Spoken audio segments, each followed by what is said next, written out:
All right. Hey. What's up? Hello from California, first of all. And he's in all caps. He's Nice learning. job. Nice job. So, I'm going to wait a minute here and I'll get the rules going in the live stream tonight. But please post all your questions in all caps. It makes my life a lot easier. Oh, God, I forgot to... Sorry. I got another phone down here that's not one that we normally use. It's a spare. I'm using it right now to watch the live stream, but I forgot to pause the live stream. Okay, I'm paused. All right. Oh, man. We've got a couple tiring days here in North Carolina, but we have got a lot done.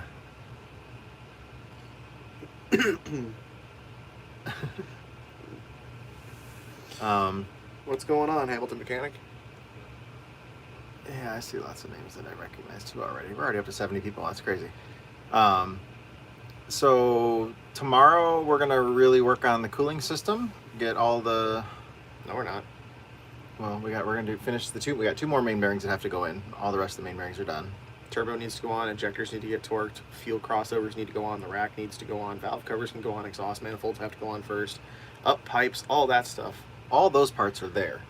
I'm worried about the hoses and stuff like that. I don't think we're going to be able to get to those tomorrow, though, because that radiator can't go in until that entire side of the engine's together. I know, but the whole front and the head, all the cooling things to the head. Yeah, we're not going to touch like the cooling system really, though, tomorrow. We'll get like the thermostat housing and stuff. You can do whatever you want. Depends on how many volunteers we have tomorrow. We've had so many people come out and volunteer. It's been amazing, the extra helpers that we've had for this job. It's really made it so this actually might get finished. Yeah, because we have to leave on Saturday to be home by Christmas, or Kelly will kill us. Kelly left from Ohio. Yeah, we were in Ohio, and drove the car back home to be with Bailey and everything, get ready for Christmas. And then we have to leave here Saturday, which will take us 2 days. We're not going to do it in 1 day. It'll be a 2-day trip. Depending on the weather, we got to keep an eye on the weather too, because if the weather's going to be really bad, we have a southern route that we can take, or on kind of a northern, almost the exact route that we took to get here this time. We have to go up Fancy Gap and all that, which we've got big hills to climb no matter how we go. So it just depends on the weather. All right, so if you guys have questions, post them in all caps and we will get to them as we can. But they have to be posted in all caps, otherwise I'm probably going to skip over them. It makes it a lot easier for me to find them. And D. Miller, I've seen you ask the question like 4 times. Ask the question. Or I will mute you from the chat. Not in the mood for this. I know one thing that's really exciting coming up is on the Patreon channel. Kelly has agreed to do a live Q&A with me on Patreon. So you'll actually see and get to hear and talk and interact with her if you're a Patreon member. That'll be coming up Christmas time. So that should be fun. The property that we're buying in Tennessee, that's still moving forward. Everything is looking good. We're waiting for a... Ooh, somebody's got spanked by Kelly, I just saw. It was the person I just told to ask a question if they're going to ask a question. Yeah, we're just waiting for a survey to get done, and then everything should go from there. All right, somebody wants to know, how much do those heads weigh? They're a lot. They're like 300 pounds, maybe. I think they're more, but... Well, I don't think no, maybe not, because I have lifted an 8V71 head out of an MCI engine compartment and handed it to you. Yeah. That sucked. So maybe it's like 250. It's movable, but it's not fun. Oh, you could never lift it yourself and set it on, that's for sure. Once it came off the motor, it was on a downward trend to him, and there was no going back. Yeah. 300 for a 4-cylinder. Yes, they are heavy. Let me get back up here because it's already scrolling. Did you see the dial indicator link from Summit? And we just went and picked one up at Harbor Freight because we needed to get stuff done out here today. Yeah, somebody's gonna... You gotta have something better. It was good enough. We're just looking for averages, and it's close enough. Even if it was, 1 or 2 thousandths off, it wasn't gonna affect what we were doing with it. So, and I went back and forth over it and beyond the area to make sure the arc angle was the same, and would bring it back off, and it would still be at 0. So, I don't care what people say. It's good enough. Do the camshafts ever go bad? Yes, they do. But that engine only has 150,000 miles on it. It has that many? Well, he is guessing it has 150,000. The speedometer quit at 100,000 miles. And then they're just kind of guessing. So it has less than 150,000 miles. We'll agree on that. The turbo went bad in it, and I don't know if you've seen the video. I posted some links to when we tore it down last year. But he took the exhaust manifolds off and a bunch of other things, and it sat for years like that. And the moisture and humidity and everything in the open valves and through the intake and all that, the cylinders, 2 of the cylinders were just rusted really bad on the inside and nasty, and that's why it got torn down. But so I have, the camshaft is in amazing condition. The heads only had to be resurfaced because they were rusty because of the rust that was on them. To be fair, too, if it's over 100,000 miles, it needs main bearings rolled in it anyway. Yeah, 92 series, every 100,000 miles you should at least inspect, if not replace. I recommend replacing them. They are the weak link in there. So, someone said we do excellent work. Do you work on Caterpillars? He does not. I do. yep. I only work on mechanical two-strokes on top of that, Detroits. Yeah, he won't touch D-deck either. And then every once in a while I'll play with something else, like that Yanmar that I rebuilt. That thing was fun. I think you'd really like early 5.9 Cummins if I ever got you into a truck with one. Might have to buy you a first gen at some Would point. I have to have metric tools? Not on a first gen. Okay. You have metric tools, you just don't know where they are. They're in your Volkswagen. I don't have a lot of metric tools. Yeah, but if your garage is 50 feet from mine... Unless you count my crescent wrench, my adjustable wrench. That's my metric tool. Your West Virginia Opinel. Yeah. Someone's asking about bus, if I'm getting one when. Um, We'll probably go look at it before we go home. Yeah, we're trying to get in touch with Brett to go look at it. It's only like 30 miles away from here, 20 or 30 miles away. So we're definitely on the way out of here. Going to go look at it if we don't get a chance to see it sooner.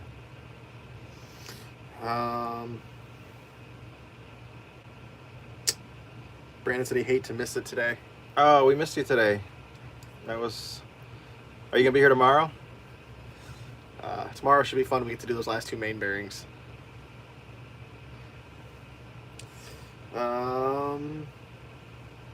Jeffrey said, question. Which Jeffrey is that? Oh, Jeffrey.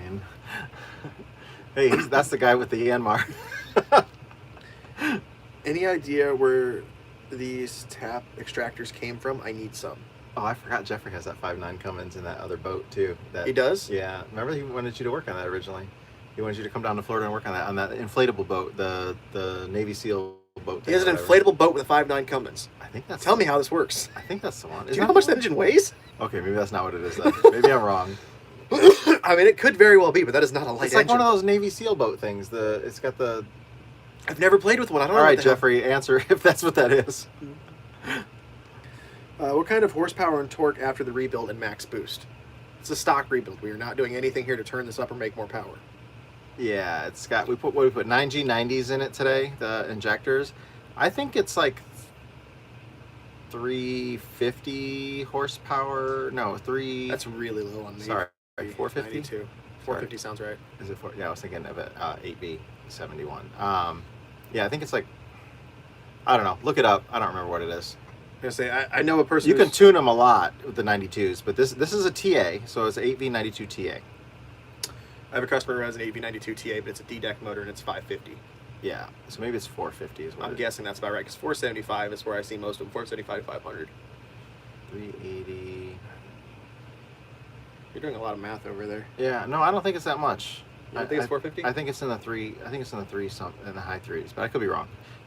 With 9G90s, you can look it up. It'll tell you. I haven't got that far into it. What's the first year for D-deck on 2-stroke? I have no idea. I don't know. I mean, it's not hard to convert back to mechanical from a D-deck. You need a governor. Well, most of them, the D-decks will give you more power and stuff too. If it works, but also, if you want to make a ton of power, people always usually go back to mechanical. I mean, if you want to make ridiculous horsepower on a Cummins, you go to a P-pump. You don't leave the common rail. Usually the higher power trucks are P-pumped. You can make a lot of power on a common rail. Yeah, I think Jeffrey just said that is an inflatable boat, by the way, that has that 5.9 Cummins. I'll get to it in a minute, because if it is, that's a lot of engine for an inflatable boat. Well, it's not really. I mean, it's... Someone asked if any machine shops actually do these heads right. We might need to start our own. I don't know what to do about machine shops, man. I have a friend who's a machinist, so if we get the I know, machining and there's stuff- probably lots of people that watch our channel that are machine people too, and just absolutely... I have a friend who's a machinist who wants to move to Nashville area. Yeah, it's rough. It's Pretty- not anything nowadays you don't know. you know, how often they do them or what they do. I wasn't involved in it or anything, but I'm sure he checked around and found a place that was recommended or something. So that, it was just, that was sad. Fingers crossed. Someone said, I guess you're okay with the dirty heads. We really don't have a choice. They had to go on. I mean, we checked them for cracks and stuff. We cleaned them. We cleaned them with brake clean today and went from there. Yeah. I mean, the only thing that I'm not happy about is the injector protrusions that they left us with. Yeah, and then if we want to change oil after like 10 hours, something like that, Mark can do that too if he wants to. Hours? Like, Yeah. I would do it right after break-in's done. As soon as we get that thing broke in, it's going to need an oil change. Someone said hello from upstate New York in all caps. How's the weather up there? It's not great down here. It got cold. I have a sister in the Catskills. It's nice up there. Oh, she's on vacation right now. Yeah, she's in Oklahoma now, I think, right? Yeah. How did I cut that finger open?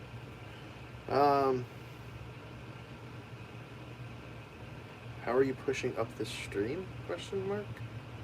I don't know what that comment is.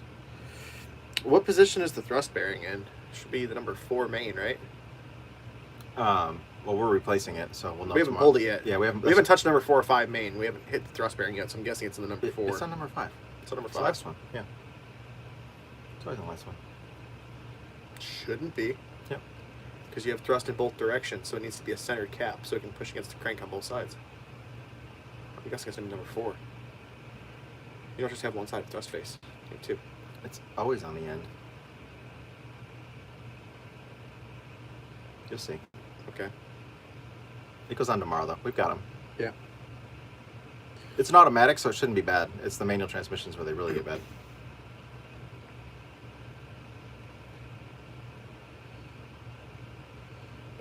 Do you know if the DD15 Detroit is better than the ISX15?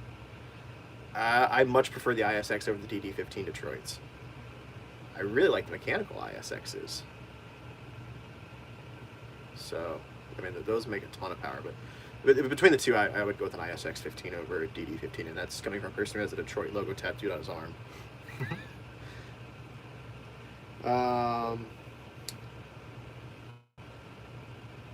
Someone said, I would like to make you some lifting brackets for putting heads on. Would you like some? Yeah, I thought I had a set. Turns out they don't work on this motor. It turns out they didn't work. Yeah, something would be... nice. Someone asked, do they make vegan beer? Well, all beer is probably vegan. What animal product is in beer? I don't know. I don't make beer. Yeah, I don't know. I don't unless they consider yeast. I don't know. I don't drink beer. I do. How many miles on this bus? We can only guess, but Joe said that governor looked like it was probably a 4 million mile motor.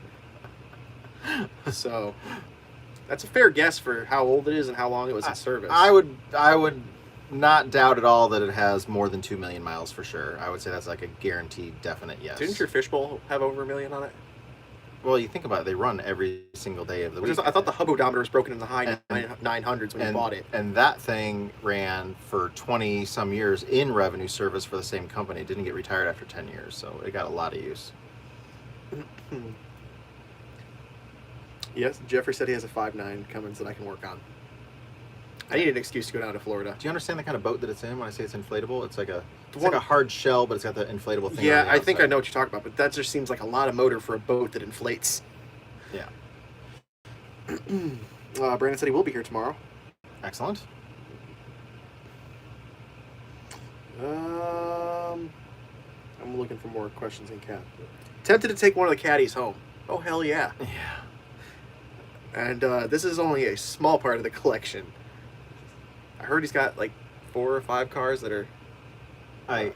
someone else got in trouble. You guys got to watch what you say. You will get kicked out of the chat if you're doing something you're not supposed to. Yeah. But he's got a couple of the 500 cubic inch Cadillacs, and I mean, to me, nothing better than a Cadillac with a 500 How many cubic inch V8. Cadillacs does he have right now? Do you know? 14 or 15, he said. Okay. He has enough where he doesn't even know exactly how many he has. He forgot about one for a little bit.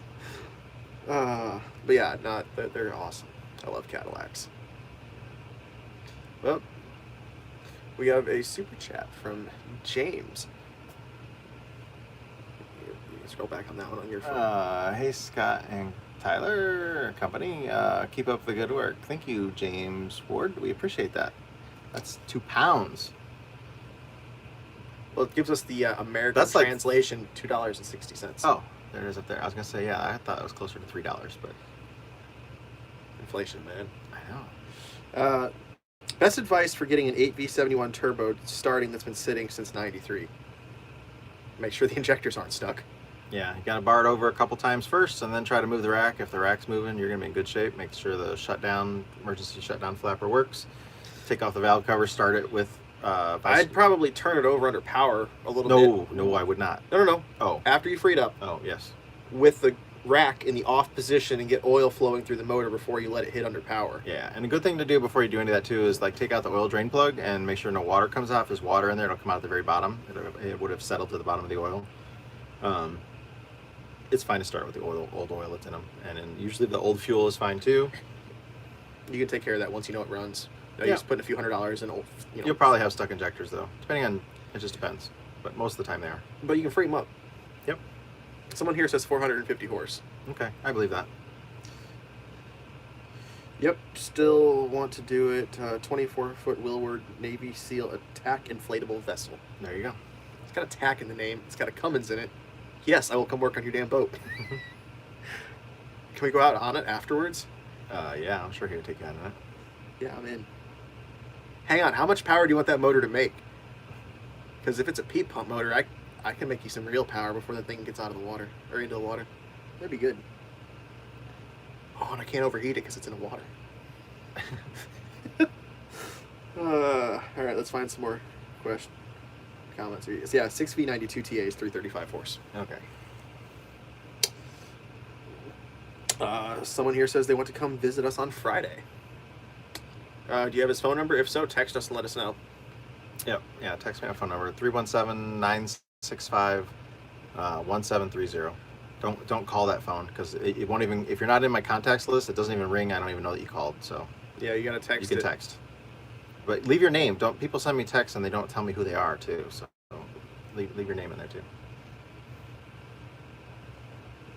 Someone said machine people. I am offended. Jake.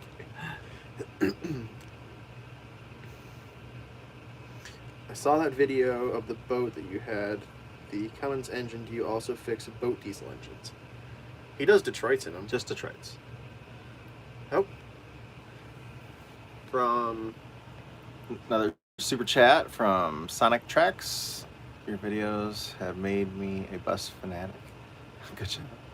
Yeah, everyone sorry. kind of gets dragged into this by somebody else. You don't just on your own kind of turn into a bus person usually. Must not be too much of a fanatic yet if he can afford $2 for a super chat still. He hasn't bought a bus yet. Oh, I didn't realize the tripod was right against the couch. Oh, I was gonna say something. I totally forgot. I was just gonna say, dang it. Well, we got a hello from New Zealand. Hello from Massachusetts. 5 inches of snow, 18 degrees tomorrow. I don't even want to know how much snow is at my house right now.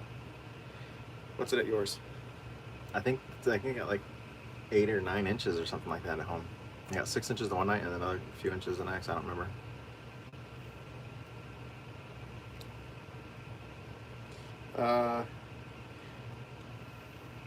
You need to tune Lenny so he'll blow blue flames from the exhaust.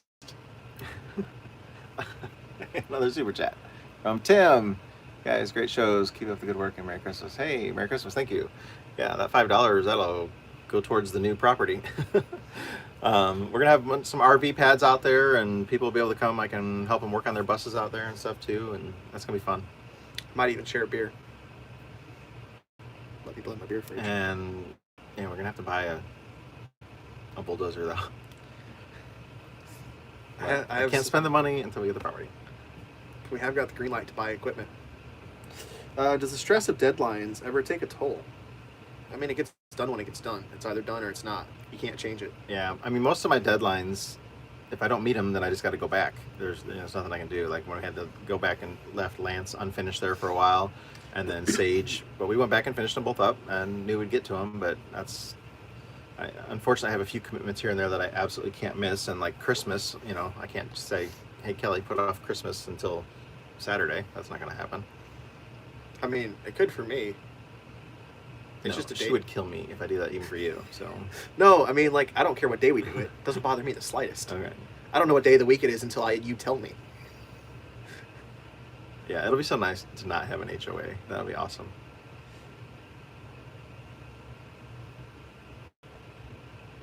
Is there enough power and structure to tow a 20-foot flatbed on a silver side? You got to be really careful towing a trailer behind a GM. They can't take tongue weight. I wouldn't do it on my bus. My rear end is already, my back of my bus is ready to fall off. I don't know if you've ever seen videos when I've talked about it, but the rear structure of my bus is in sad shape. It's been reinforced, but I wouldn't dare put something. Yeah, 500 pound is like the tongue weight absolute limit on a GM bus. The whole engine is hanging off of the roof line on it, and if you add a trailer hitch on that same structure, you're just ripping it down from the roof. It's not made for it. But they have trailers that have like almost no tongue weight. Power wise, yeah, you could do it. You might not be able to make it up big hills fast and stuff, but if you get one of those special trailer hitch things that have no tongue weight, they have like an extra wheels on them, or I don't know how it works, but They have dollies you can even hook up and tow between, but yeah, you can't let it pull down on. There's a lot of weight and stress hanging from the back of these things, and usually through their lifetime they've been beat pretty hard, and most Greyhounds are reinforced. That being said, I have a friend Dan who has a 4104 that for years towed a 17,000 pound double axle trailer behind his 4104. So theoretically, you're not supposed to be able to do that, but he did it all the time. Another super chat. Hey, another super chat. Sonic Tracks again. Thank you. What bus would you recommend for a first timer? I'm looking for something I can convert to an RV setup. I would recommend a 35-foot bus probably for you. They're a lot easier to get in and out of places. Like a 4104? Excuse me. Yeah, I like GMs myself, but MCIs are nice too. The MCI 5 is a really cool bus. It's a great looking bus. Yeah, pretty easy to work on the engine. MCI, the cradle Hate comes to put out a clutch pretty, in it though. Yeah, the clutch sucks putting it, but it's a day, you know, it's an extra day, no big deal. To be fair, we had a 1 day bolt on this where it should have been an easy clutch. Yeah. Yeah, I would just stick with something 35 foot, and I the vintage stuff, you know. Of course, silver sides would be awesome because then everybody will love it. Oh man, Kelly's spanking. Well, I'm sitting here right now, and somebody is message deleted, and the next person telling them to grow up. Oh. So a couple people get in trouble tonight. We got a comment here: hops, malt, and barley. So yes, beer is vegan. It's 18 degrees in Southwest Michigan. I don't know why. I don't know why you do that. You can go other places, man. It's warmer. They'll accept you.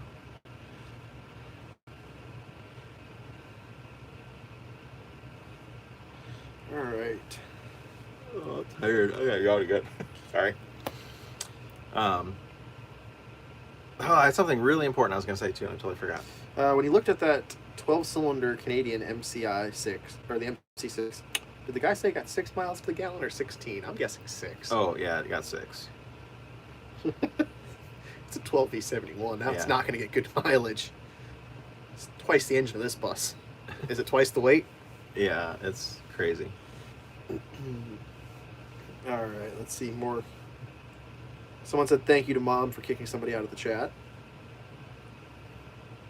Hi, Kelly.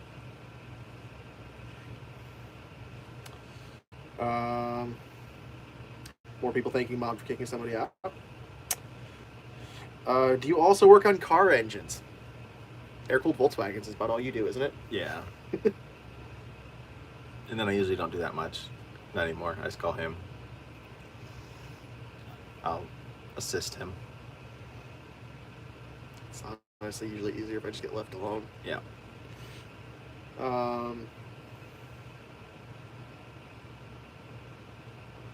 I don't know what that comment is, so we're gonna skip that one.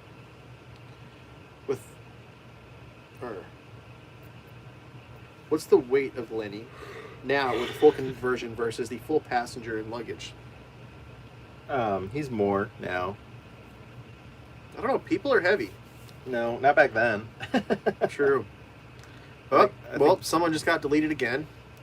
Is that the same person? Nope, somebody else. Man, I wonder what they're doing that's making Kelly mad. Behave, people. Yeah. I mean, seriously, don't screw around. I mean, if you're lucky, you just get silenced for a while, but you'll get kicked out. You know, there are people here that actually want to learn something or have legitimate questions. We don't have time to waste on your bullshit. How many gas stations per mile does a bus get? That's funny. I did want to comment on that when I didn't really answer the question about the weight and stuff like that. Sorry. So yeah, I mean I'm 26,000 pounds right now with everything that's in here. Sage hit the scales with his bus at what I say 22.5. It was 20. I think it was right around 22. You got a super chat though. Yeah, and he's got a conversion already in there, and he has some tools and stuff too. You know, the seats are all out and all that, but I think when the seats are in it, it's probably around 20, 21, something like that. I don't remember, but. Another super chat, John McKay. Thank you for all that you do on these classic coaches. My grandfather had one that looked like Lenny, and I wish it was still around. That's cool, John. Hopefully you guys got some cool pictures of it and stuff. Jeffrey again, solid fiberglass deep V hole on an inflatable. Oh, I thought it was metal, but yeah, I knew it was solid, but I'm still impressed that fiberglass and there's a 5.9 Cummins attached to it. That seems like a lot of stress for a fiberglass hole. Although, what do I know? I don't build boats. Had a 671 in a drag line, runs in reverse. What a mess. Did it just before would stall with a heavy load. What? they'll run backwards. Oh. So, yeah, you don't want them to do that. I seen they made a 149 series, up to 20 cylinders. 149 is not even the biggest one by a long shot. 149 is the biggest. It's still considered a Detroit, though, I believe. Right? Yeah, because then they go up to the EMD drives, but those are over 700 on the second one, or like 7 something, so the small ones. Yeah, they're like 10 times bigger, I think. They're what's in trains, but it's still the same two-stroke, just a different division. But 149s are cool.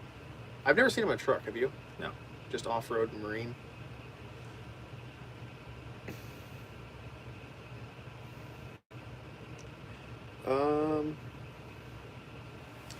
Build a caddy. Pull it behind Lenny. You know what's funny? I think I could make a Cadillac have more torque than Lenny. We could use it as an assist to push up the hill. Yeah. Someone said they could call me if you're interested in those brackets. Send a text message to the phone. My work phone's been in my backpack for like the last month. I've checked it every couple days. Yeah. But yeah, just send me a text message on that phone and I'll get back with you. We had a fun day working on the bus today, though. A couple little things fought us. The one head was a little bit harder to put on than the other one, but it was pretty fun.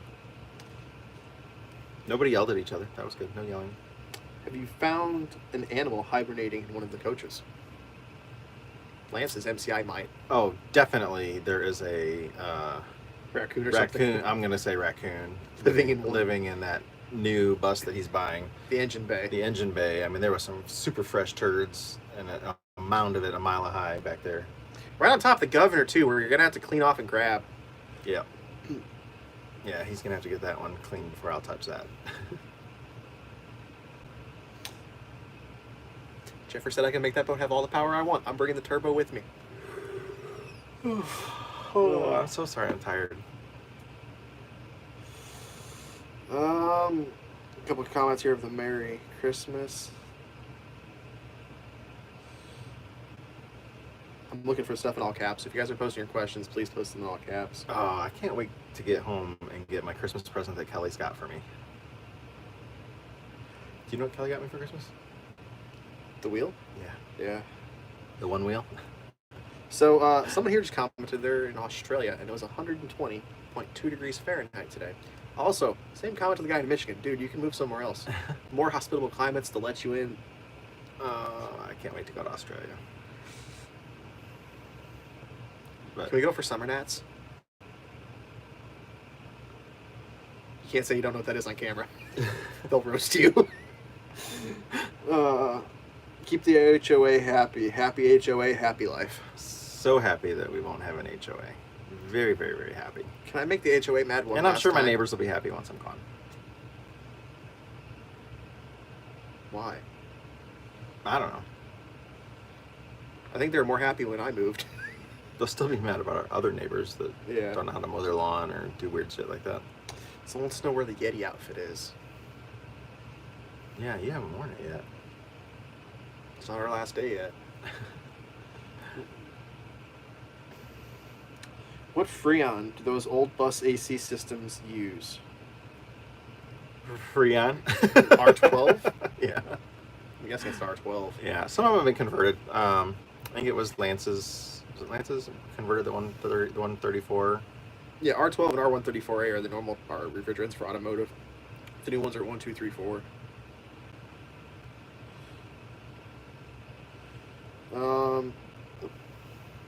How does the diesel heater work? What is it actually doing inside? That thing is awesome, by the way. It's a jet of diesel that's hitting a hot surface igniter, creating a flame, and then just continuously spraying in there. Yeah. Someone else got deleted. It's in a sealed unit though, so the gas, the fresh air, and the exhaust and everything goes outside. I'm gonna move this down since Look I'm at this. sitting a little bit lower now. All of that right there, deleted. Wow, somebody went crazy. Why would they type that much? Oh, there's a lot more. Jesus. Okay, sorry. What was I talking about? Diesel heater.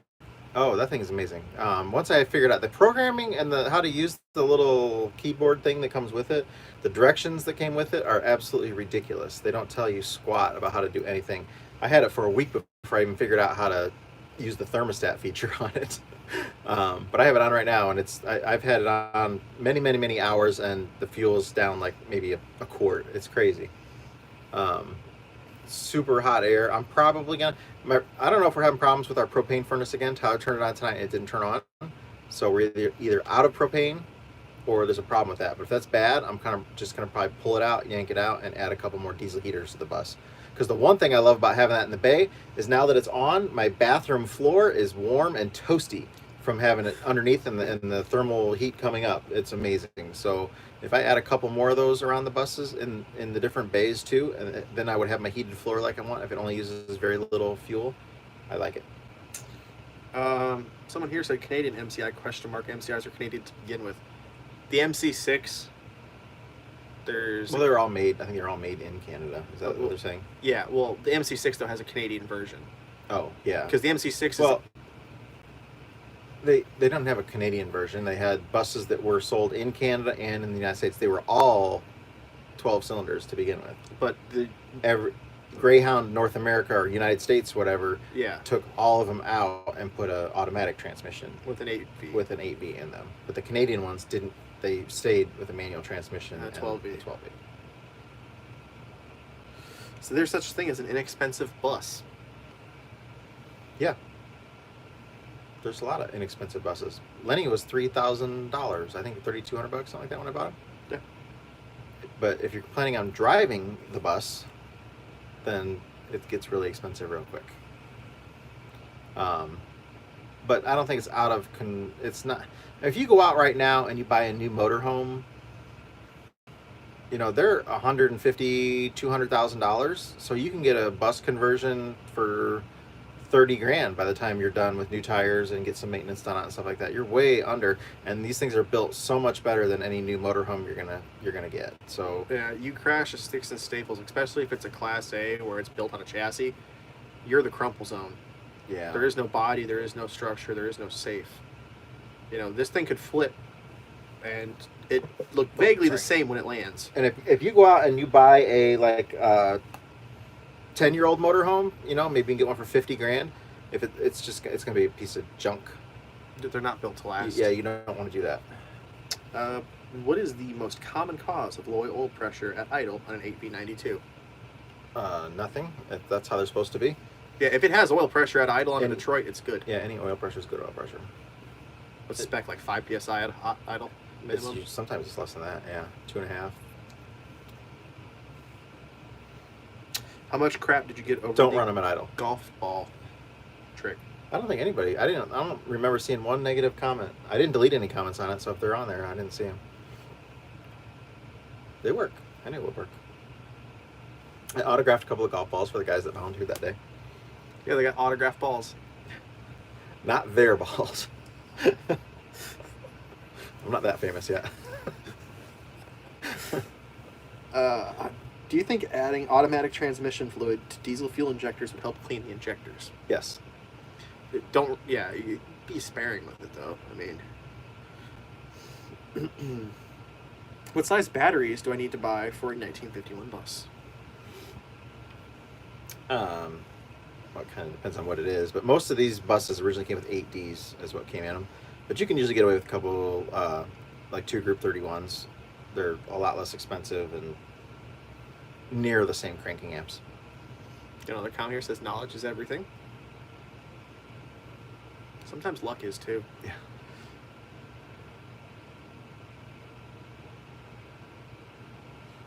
Someone's asking again about the tap extractors.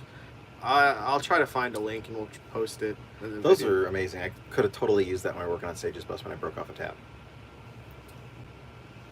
It had those 4 little things and they slide down in there and grab it. And he gave me 2 different sizes. He hooked me up today with some serious stuff. Someone wants to know your review of your 360 system. Absolutely love it. It is amazing.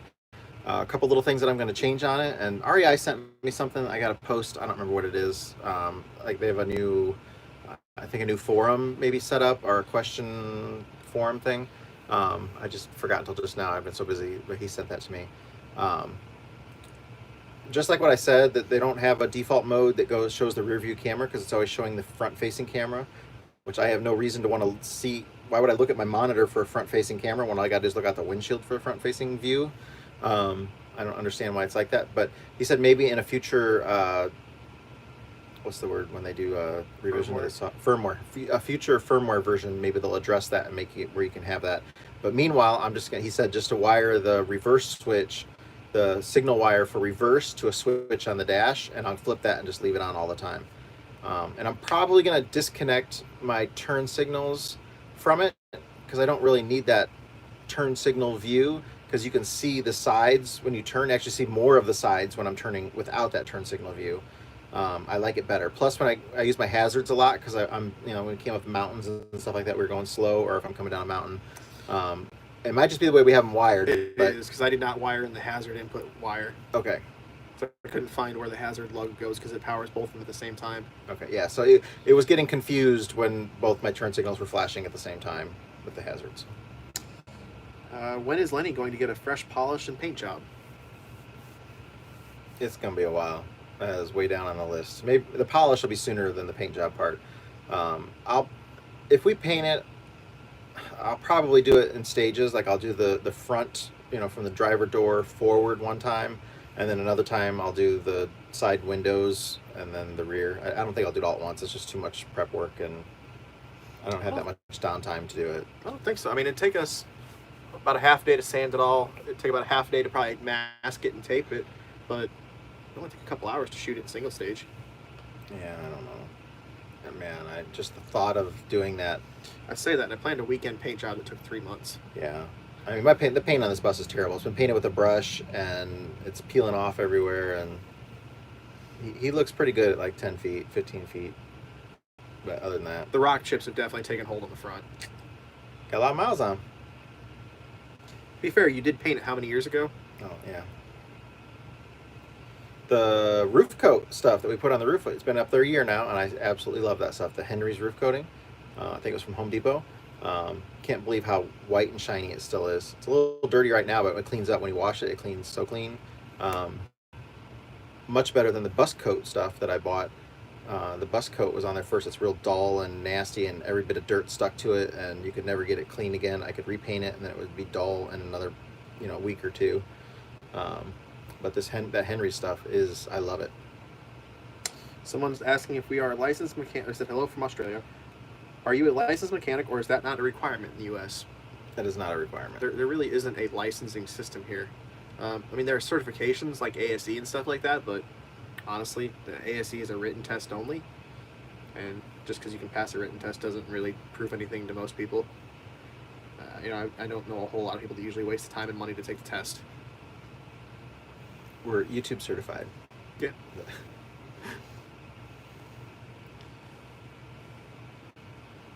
Someone said they drove a bus a while ago and it rolled coal up every hill.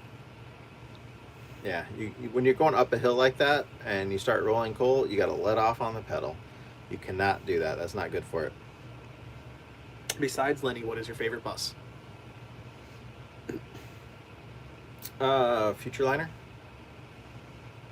I don't think a Futureliner counts as a bus. Try again. It's a stage. It's going to be a tie between a Cena Cruiser and an MC6 would be my next. The more roof profiles, the better the bus. That's Yeah. what we learned. Are you guys bus mechanics by trade? Question from New Zealand. You should when this is done. Go and watch my "How I Became the Bus Grease Monkey" video. That will answer all of those kinds of questions, and it's For you. pretty entertaining. Yes. Sorry. Yeah. No, I work on everything. So, not just buses. I also work on trucks, heavy equipment, cars, small engines. I mean, if it runs, I'll probably touch it. I'm also certified in hybrids.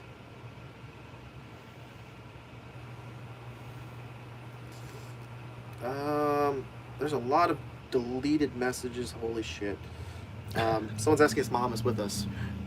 No, she's home. She left. Made that sound We miss her though. bad. Oh no. Well, she left us. Not that way. She had to get home for get things ready for Christmas and spending time with our daughter. How much My can I daughter. expect to pay My sister. for a nice... That was into the comment. I assume they mean bus. How much do you expect to pay for a nice bus? Yeah. 20. 20 is a good number. 20 plus or minus 10. You know, if you can get a good deal on one for 10, but you're going to end up putting, tires, and you really should have. The purchase price is probably the cheapest part that you're ever going to be involved with your bus. The maintenance isn't bad. If you can do the maintenance yourself, that's the best way for you to be able to afford to do it. And I try to produce a lot of videos that show you all the different things of how to do them. But if you're not physically able to do it, stuff like that, I get it, but it can get expensive. But you're still not going to be in the kind of numbers like for a new motorhome, that $150,000. You're never going to get to that. I mean, you can find a really nice, like a 10-year-old Prevost, like a Marathon or a Liberty Coach or something like that. I've seen those go for 50, 60 grand. Those things are nice. I mean, for most of the stuff we do on buses, you can do most of the work for $500 in tools from Harbor Freight. And if you 2 or 3 solid days of work, and that's less than you're going to pay somebody in labor to come do the work, the tools are free. Yeah, and actually what I would like to do, I've had a few people reach out to me about wanting to donate me some Detroit diesel tools and stuff like that. And I always tell them, oh, absolutely, yeah, because some of the stuff I don't have, but even some of the stuff that I do have, if they donated me extra things, I would be more than willing to let those go out like on loan to people. So if they need those tools for a job, as long as they're going to ship, we'll ship them to them, they can ship them back. I don't have a problem doing that. I think They're harder to find. That would be a neat thing to do for people. So some of that tooling that you don't have or can't use, we can ship it out to you.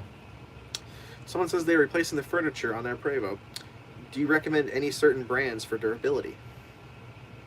Well, like Flex Steel is a great name brand, but if you buy cheap furniture, usually what you get what you pay for kind of thing.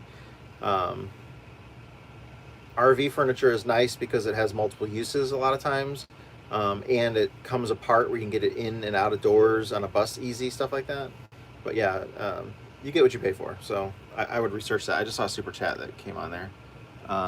Sonic Tracks again. Out of all the tools you've had to create, which one was the best and the neatest?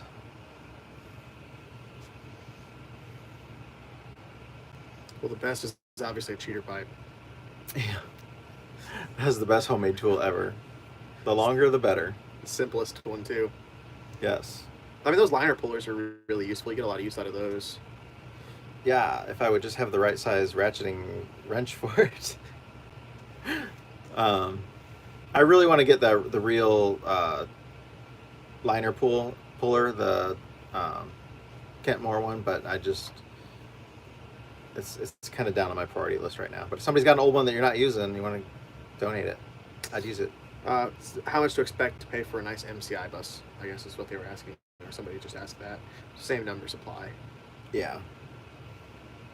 I think that MC5 Ironman of Lance's, I think that was under $5,000, and I'm gonna say he's probably got about 15 into it on top of that, maybe. So, similar numbers. Somebody wants to know, how many buses do you own I only have one. for now? Yep. Yeah, I had Benny, the fishbowl bus, but we got rid of him, and then we have Didn't get rid of it, you traded it. traded it for my Volkswagen thing. Someone's asking if they can buy a nice used bus under $20,000. Yes. Absolutely, you can. I mean, we know somebody who bought a running driving bus for as close to nothing as you can physically get. Yes.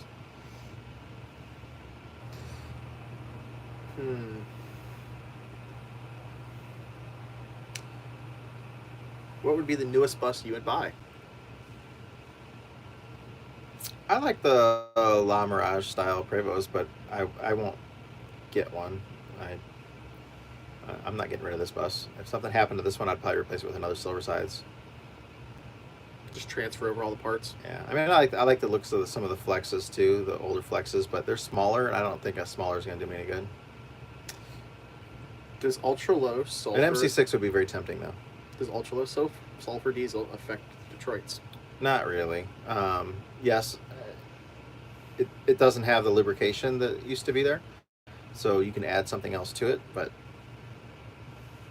that's totally up to you. Is the mice issue completely solved? Haven't seen any sign or hint or anything of mice since that one mouse that we caught.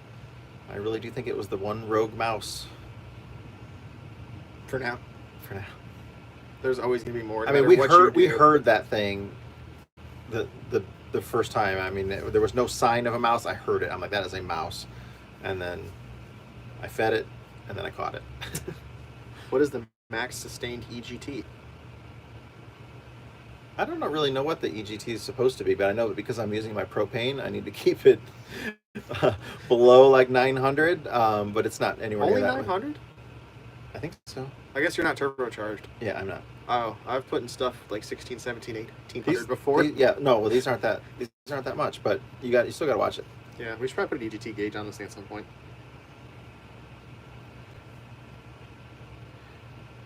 All right, someone bought a 1970 GM PD 4905 for $2,500.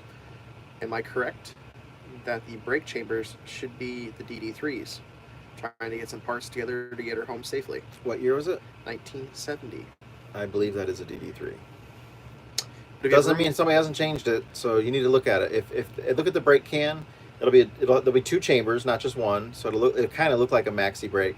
But if there's 3 airlines that run to it instead of 2, then if there's 3 airlines, it's a DD3. If there's only 2 airlines that run to it, then it's just a regular maxi. If you can fit a DD3 though, you can fit a regular spring brake. Usually, right? Yeah, but the plumbing and everything is just a little bit different. And yeah, I'm just saying you could. I'm not a huge fan of the DD3s. I don't get the. I think the spring brakes are much better. Some here says Walton tap extractors. Is that the brand that those were? I don't know. I haven't actually got to see them yet. Oh. I saw the carbides.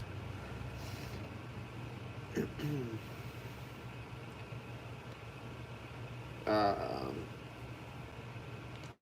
gotta find more questions here. We're gonna be working on some new merch too, especially when I get home. Can we finally get to wear gloves like a normal person? Yeah, I think we can do that one. Where do you get the service manuals for old buses? School buses. Sorry. Oh. I mean, I would just Google it. I'm sure they're available everywhere. If you're on the bus Grease Monkey forum too. Yeah, there's not a lot of school bus like. But you can ask around. Somebody there might have schoolie manuals. Yeah, they might be.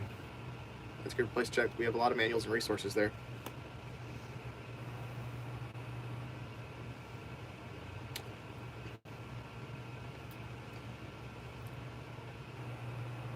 I am to do the Q&A with me. That's going to be fun. I can't wait to be home to do that. So if you didn't hear me say that earlier, that Kelly's going to do a Q&A with me like this, but it'll be on our Patreon thing. Someone asked if I got their message about an MC6 in Ohio. Where did you send the message? Because I don't remember, but I might not. I haven't checked my phone in a while either if it was on my phone. Do you know anything about Sultana Imperial Autobus? I have no idea what that is. Do you? No, I do not know anything about that. When it's snowy, do you have to pressure clean the bottom of the bus to wash the road salts off? I try not to ever drive him in salty, snowy roads, but we unfortunately on the way here it was salty. It wasn't wet though; it was just dry salt. Oh, Tennessee salts the hell out of the road for nothing. Yeah. They're like So over. I try not to, but yeah. Does Lenny have a CB radio? He does, but his CB antenna fell off this summer, well, this spring, and I haven't put it back on yet. I have the tuning thing sitting at my house for it when you put it back on. And gauge. Yeah. It's in my toolbox. Someone says you need an Irish coffee. Can I tell my Irish coffee story? Yeah, sorry, I thought I heard something. Were you moving your foot around? Oh, probably. Yeah, it was. That's my Okay. Sorry. People talk about mice and then I hear a weird noise and it's you. That was me. So my grandmother, who never drank her entire life, went out for lunch with my mother and what? I can hear your foot's loud. Oh, sorry. It's really annoying. That's just a nervous thing. Anyway, so mom goes out to lunch with her, and grandma orders a coffee and pulls out her flask of Bailey's Irish cream and pours it in her coffee at lunch. And mom about flipped out. She's like, "What are you doing?" And grandma's like, "What? I'm having an Irish coffee." She went out with one of her friends, and she got introduced her to Irish coffee. Grandma had no idea that was alcohol that she had bought and been drinking it all the time. She'd been having Irish coffees from then on. That's all she was having. That's an awesome story, right? That's how I aspire to live my life. Oh. Curious, does the double clutching cause knee pain after so many miles of driving? No, because usually, well, if I was in a traffic jam going through downtown Chicago, that would totally suck. But once I get on the highway and get up to speed, I really don't even need a left leg. No, it just stays in fourth for hours on end. Yes. I will go 400 miles without ever touching the brake. Someone said they saw an eagle or a buffalo the other day that was turned into a fifth wheel trailer. That's interesting. I've seen an eagle like that on the internet. I haven't seen it in person. I'm guessing that's probably, there can't be that many of those. I can also see how it's hard to tell if the front end's cut off, because you could easily make a buffalo look like an eagle. How many miles would your bus engine do before you had to throw the engine away? Oh, the block and everything. I mean, you would millions upon millions. Unless you purposely do something stupid to it. Yeah. They can be overhauled. Shit. A lot. I mean, if you're running them at the normal speeds and stuff, I don't think it's crazy to think 400,000 or 500,000 miles on it. No. Well, this one's 70 freaking years old. 72 years old. I'm guessing that's right. My block is 1952. I was going to say, this is not the original block to this bus. We knew that. But it's close. But who knows what happened to that one even. Someone could have backed into something and cracked it. No, they would just rebuild them and swap them out. So, yeah, they have no idea. Yeah. 8V71 starter stuck engaged. Any tricks to disengage it without removing it? It's stuck after a low voltage start attempt. I'm guessing it welded itself. Yeah, so, I mean, it's probably on the solenoid. No. Does it have exposed linkage? BFH? Yeah, to the linkage if it's exposed. Yeah. Well, it's not going to. 8V71 won't have an exposed one. Oh, yeah. 8V. Yeah, I would just hit it with a BFH. Dead blow, preferably. Nice big, like 4-pound dead blow. Give it a couple good hits and try it. If that doesn't do it, then it's got to come off. Yeah, big freaking hammer. Someone said to hit it with a hammer. A couple down from there.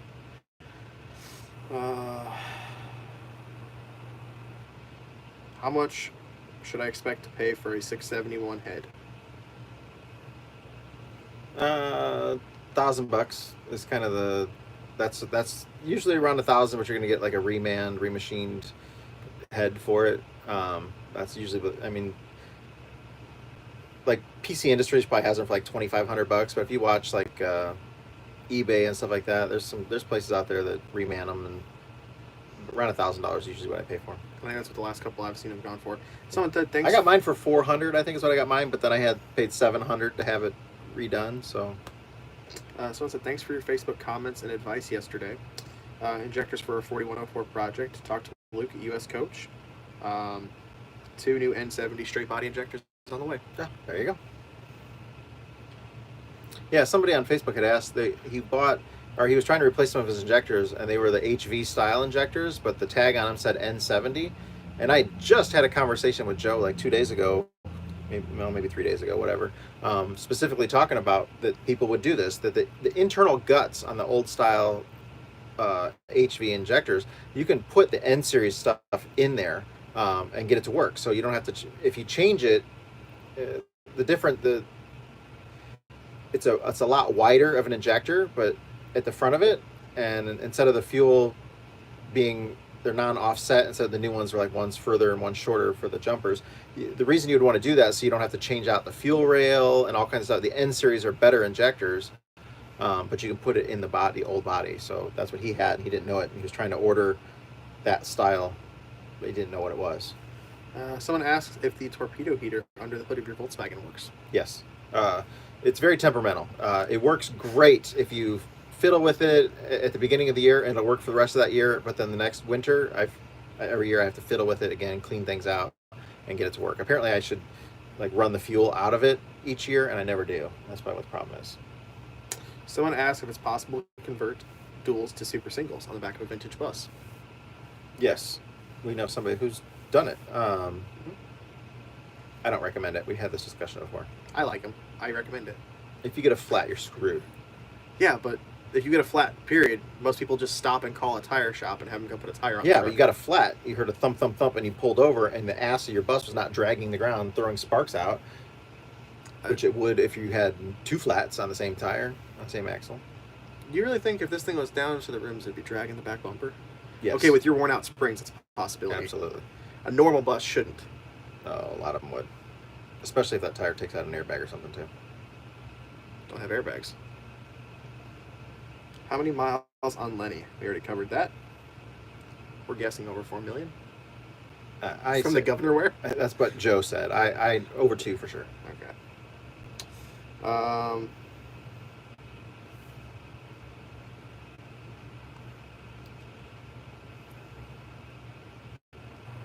Someone wants to explain what a troll is. You always talk about them.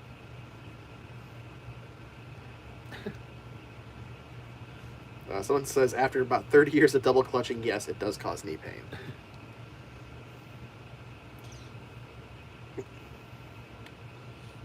Someone liked your coffee story. Oh. Where can I find a bus like Lenny? There's 2 in an auction right now on eBay. It's like $1,000 right now. Last time I checked it, that's what it was at. 2 for the same auction or 2 separate? 2 in the same auction, and I believe they both run. Go 3751. Search for that. I think this, or it might have been a 4101 or no 40. I think it's 3751. It's on eBay. Somebody will know. Someone asked if the V8... Somebody posted a link to it in one of the comments of the yesterday's video too, I think. So anyway, someone asked, did the V8 run today? Did we get that thing running today? No. Oh my gosh. I wish we were that good. There's 3 days of work left and we have 2 days to go. To be fair, to get that thing to run, it needs fuel, which we hooked up all the fuel lines today. No, we did. Oh, not jumpers though. Yeah. It needs compression, and now that we have the heads on it and new pistons in it, we should have compression. We could theoretically start it by like noon tomorrow in a very, very simple way. We will if we had batteries. We will not be doing that. No. I think Friday we'll push the go button. We'll see.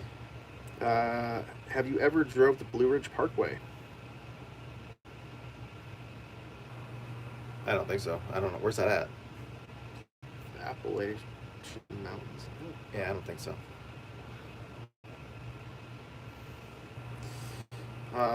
Why is the fuel tank not cleaned after 28 years?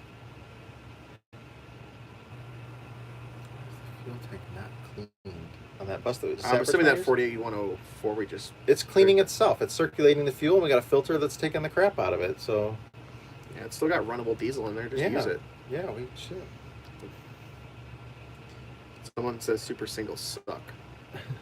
I see a lot of super singles laying on the side of the highway. Because there's a lot of things that run super singles. Yeah. How many miles between engine rebuilds on Lenny?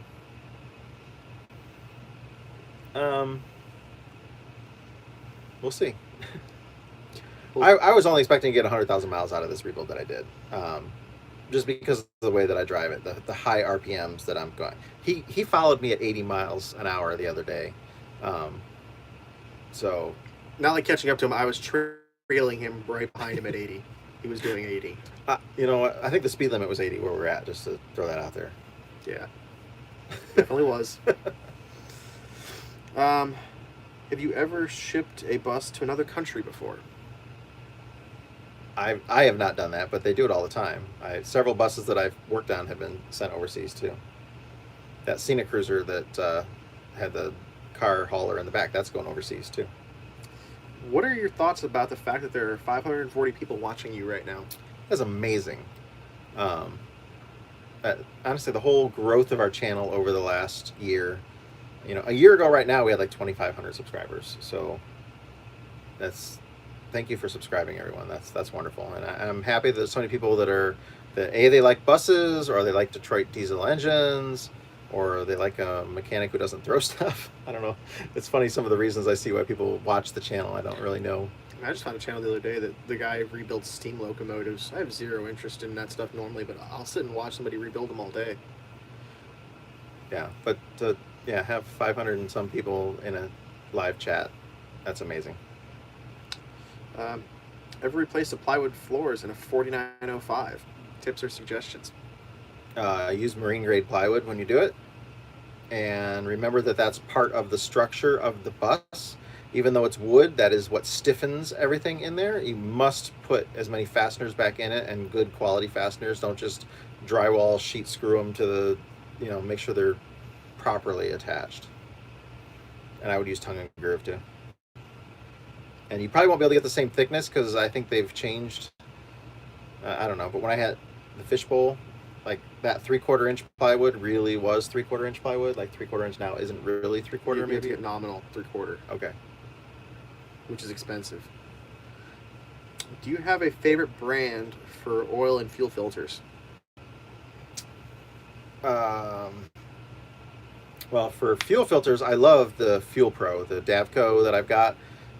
It's a clear dome that sits on there, and you can see as the fuel filter gets plugged up, the fuel level rises in it, and when it gets to the top of the filter, then you know the filter's plugged.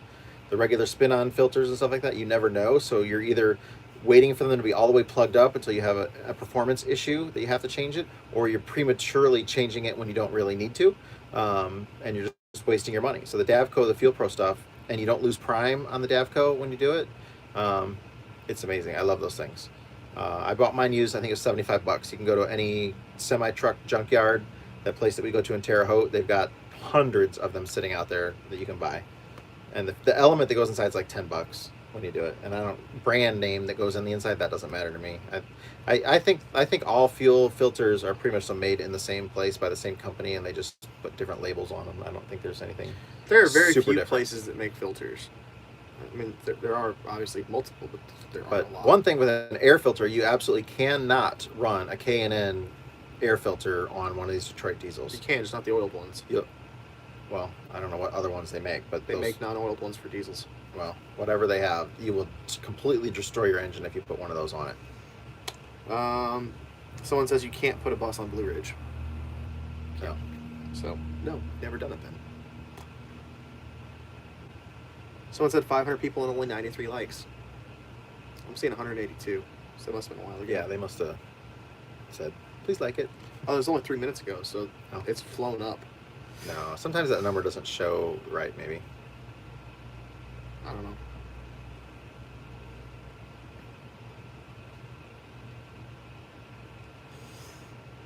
I still have to do a video of all the things. I have this humongous list of things I want to do to the bus. Should I bring a dry erase board? Yeah. We'll do it the way we always do it, a big old sheet of cardboard with a Sharpie marker. Hamilton Mechanical said, I've been watching you since you were posting 2-minute videos. Yeah. I see that. I mean, that's how I started. I would work on a simple task and video it to show people who were going to come across the same thing that I was going to be doing, so they could see it ahead of time what was going to be involved in that, and then they wouldn't be afraid to do it themselves, because now they've, the veil of mystery has been lifted from, so they could see it. So 2 minutes, 2 minutes, 2 minutes, and then once I did a complete video of a whole segment of a bus rescue that I did, and then YouTube just sent that out in the algorithm to people to like and watch and stuff like that, and that's when things took off last year. Someone says I know nothing about what you were doing, but I enjoy watching it.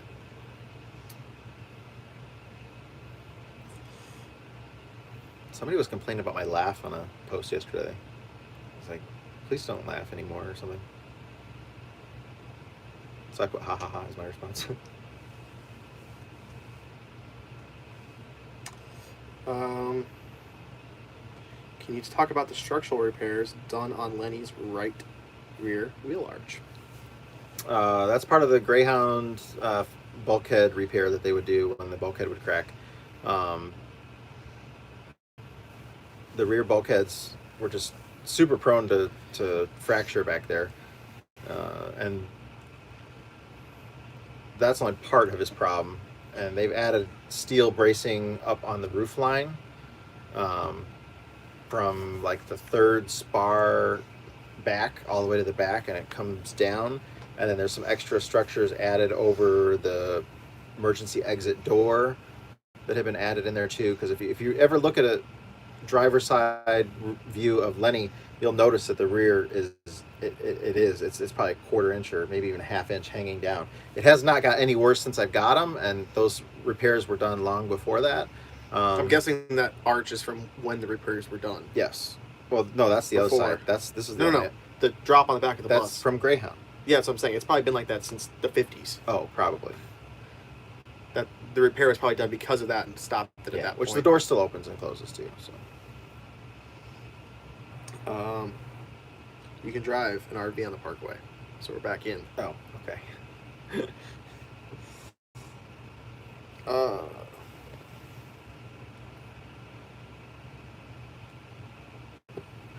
Someone said, "Don't tell anyone into that comment," so I'm not saying it. What should I look for when shopping for a bus in person?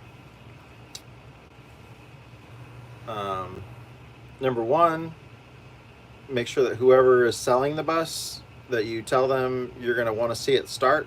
Do not start that thing before you get there, and I would put your hand on it and make sure it's not warm. Don't let them use a block warmer. You want to see how it starts in its true natural cold state. That'll tell you a lot about the engine. If it starts easy, if it doesn't smoke. A warm engine, even a shitty one, will start and run really good in warm temperatures. But yeah, that's one thing for sure. And then, look at the, condition of the rubber, how old are the wheels on it. Understand how to read the date code, the tire date code that's on there. Wheel bearings, hubs, if you take it for a test drive, shoot the temperatures on them, listen for weird noises, the brakes. Have they done anything to it? Do they have any maintenance records for it? I didn't know you were ready. No, that's done. Someone wanted you to explain how you went from shooting photos to wrenching. There's a whole video on that. Yep, watch the How I Became the Bus Grease Monkey video. Are you still using propane on the engine, and have you thought about a hydrogen unit? No, I haven't thought about hydrogen. How about nitrous? I have thought about nitrous. Did I tell you I ordered nitrous for my 4-wheeler? Oh, no. Yeah. It should be at my house when I get home. Yeah, propane's pretty safe, though. Yeah, the way I have it hooked up on there is pretty safe.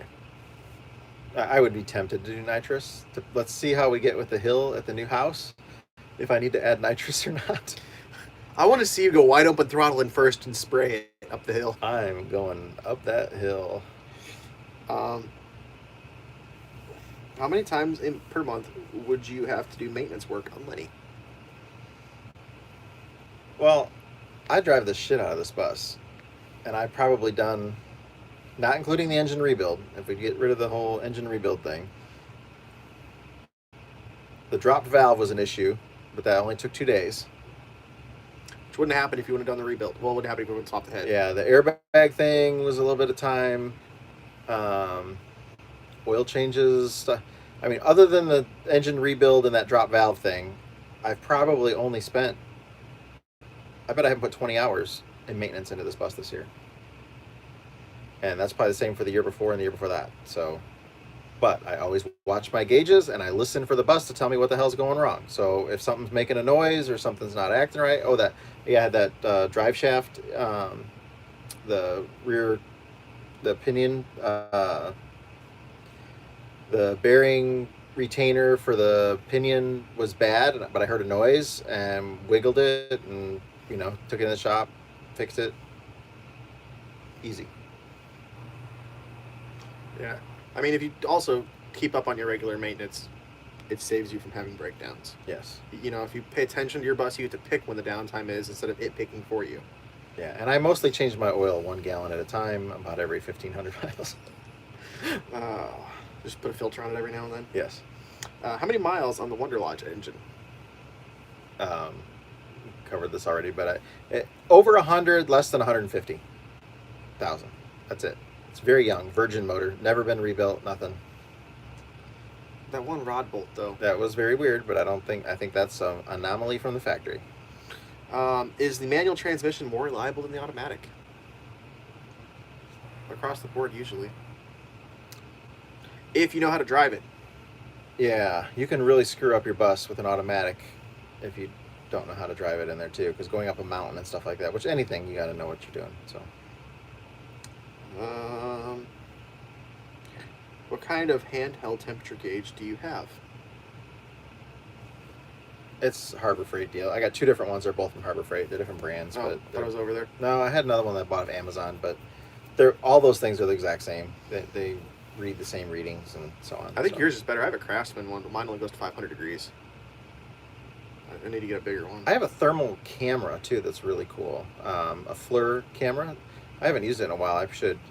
There's some videos on my channel of that where I show the radiator. Ooh, or my Apache. At temperature. Oh yeah, your Apache backfiring and stuff like that, wasn't it? Or I don't remember. No, it's just how hot the exhaust was on the Apache. I thought it was backfiring when we did it, but I don't think so. Yeah, seeing the flow through the radiator, I was kind of surprised. I really thought it would have been pretty much so even. I don't really know that much about radiators, but I just assumed, it's the warm water is coming in at the top and it would filter through. The fan would go, so, it may be coldest in the middle where the fan was, but that's not at all how that flow on my radiator is. You could very clearly see the left-hand side is a lot hotter and the right-hand side is a lot cooler. Someone wants to know, on a 6V92 TA, 1980, what brand and color of antifreeze? Not green. And brand doesn't really matter. Usually the color is more like a purple or it's not. Sometimes it's an orangey color, but it's not the orange stuff that you get at like AutoZone. Not like a Dexcool orange. No, it needs. It's more of a red. Yeah. I can't remember what they call it. It's a heavy duty truck coolant, but usually if it's got like a picture of a semi on the front of it. Yeah, but there's a good word, indication it's it. Something cool. Dexcool? No. Oh, that's it. Don't get Dexcool. No. Power Cool or no? I forget the name of it, but Detroit has it. Freightliner has it. You can get some at like Tractor Supply too. It needs to have a picture of a semi truck. If it says for heavy duty diesel, or a lot of them say for light duty diesels and stuff like that. That is not what you want. It's got to be for heavy duty diesels. There's always a picture or a drawing of a semi truck on the cover of it, and that's what you want. The Sultan Imperial Autobus looks like a scenic cruiser. Wonder if we had them in the States. Oh, let's look into it. Yeah, not that I'm aware of. And someone, that question about that coolant was posted a lot of times. Okay. Someone just said to put Lenny on the bottle. Put what? Oh, on nitrous. Yeah.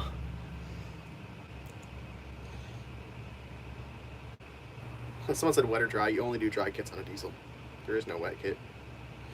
What would you prefer, an older Wonder Lodge or a newer Prevost country coach? Oh, when you mean newer, you have to classify what you mean by newer. Like an H3, one of those things, or whatever they are. That style? I don't know. I'm assuming they mean newer than a Wonder Lodge. So imagine I love the La Mirage or whatever style. So I love those because they got stainless steel, especially when they're stainless steel all down the sides. I love that style. They're really cool. But I like Wonder Lodges too. Don't get me wrong, they're really cool. How many miles do you do in Lenny in about 12 months, roughly? Did I just call it a Wonder Lodge? I'm gonna say Wonder Lodge. I don't know. It doesn't really Whatever it matter. was. Sorry, what was your question? How many miles do you put on your bus in a year? We're probably at 30,000 this year. Do you like the column shift on the silver sides? It's a lot easier to get in the seat. Every other bus, the shifter is always in the damn way. Yeah, I don't have to straddle that thing again. I'm always afraid I'm going to knock it into gear when I'm crawling in when it's running. Yeah, it doesn't really bother me. I mean, I have to lean forward a little bit to get like, first and third. Never leave it in third when you open the door handle though. You'll bust your knuckles. Someone asked, why are you opening the door in third gear? Like if I pull in somewhere and like. Why the hell are you still in third? I don't know, because I was rolling. Why? Yeah. Are you injected in liquid propane or gas? Obviously, it's gas. Don't inject liquid propane into anything. To be fair, it's liquid in the tank, but when it comes out, it's as a gas. Yes. It should never be liquid going into the engine, though. That is correct. Probably redundant, but where did you learn your skills? A book. Just doing it. Yeah.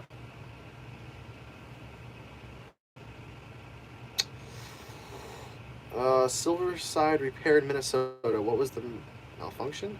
It's sitting forever. The rescue in Minnesota. There wasn't any malfunction. I mean, we got it running right away and drove it out of there the next day. Someone is also pointing out you can't use green coolant if you use an anti-cavitation additive, but you might as well just buy the right coolant to start with. Yes. Someone said no sound, but they're the only person, and everyone else afterwards seems to be carrying on like there is sound. When you drove down the 7-mile grade, did you keep it in third gear? Yes. Does your bus have emergency brakes? Yes. We never really had to hit the brakes, though. I never touched the brakes. Yeah. Or maybe I did a couple times because he hit the brakes in front of me, so. Yeah, this has spring brakes on it. Yeah, there's nothing more exciting than going down a hill that says use a low gear, 7-mile, 5% grade, and you see was it Love's? Gasoline tanker hauling ass. Oh, flying 70 past mile an hour down that grade. In the left lane, just going. I couldn't believe that. And then flying up on the back of another truck. Normally those guys are responsible, and they stick in a low gear and hold it down too. He was flying up on the truck in front of him too. Like he was care. close. Yeah, he was. I couldn't believe that. I was not comfortable being that close to a fireball.